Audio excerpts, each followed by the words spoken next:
আসসালামু আলাইকুম। এক কাস্টমার আমাদের কারখানায় এসে চুলাটা নিয়ে এসেছে। ওনাকে চুলাটার জাল বাড়ানো কমানো সব কিছু সিস্টেম ওনাকে দেখাইলাম। চুলাটাতে দেখানোর পরে চুলাটাতে কীভাবে আগুন জ্বলে এই সব বিষয়ে বিস্তারিত দেখাইলাম।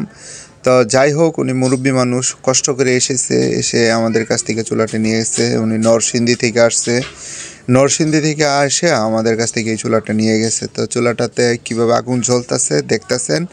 যদি কেউ ভাবেন সীমিত লাকড়ি এই চুলাটা জ্বালাইবেন, অল্প লাকড়ি দীর্ঘ সময় জ্বালাইবেন, তাহলে তাদের জন্য এই চুলাটা প্রযোজ্য। তারাই নিতে পারেন এই চুলাটি। টাকা সেভ করার ইচ্ছা থাকলে, যদি ভাবেন টাকা সেভ করবেন, তাহলে আপনারাই নিয়েন চুলাটা। আর যদি নাই কি ভাবেন হ্যাঁ টাকা সেভ করার প্রয়োজন নাই, গ্যাসেই রান্না করব, তাহলে আমাদের এই চুলাটা নেওয়ার প্রয়োজন নাই। সর্বোচ্চ সাশ্রয় করতে পারবেন। যদি কেউ এই চুলাটি নিতে চান, যদি কেউ ভাবেন হ্যাঁ প্রয়োজন, তাহলে আমাদের ভিডিওর স্ক্রিনে দেওয়া যে নাম্বারটি আছে, সরাসরি আমাদের নাম্বারটাতে কল করবেন।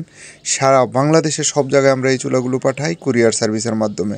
কুরিয়ার সার্ভিসের লোক একেবারে আপনার বাসার সামনে গিয়ে আমাদের এই চুলাগুলো পৌঁছে দিয়ে। আর হ্যাঁ, আপনার বাসায় বৃদ্ধ মা বাবা আছে, দিতে পারেন এই চুলাটি। আপনার বাসায় গ্যাসের লাইন আছে, সময় মতন গ্যাস পান না, নিতে পারেন এই চুলাটি। সবাই ভালো থাকবেন।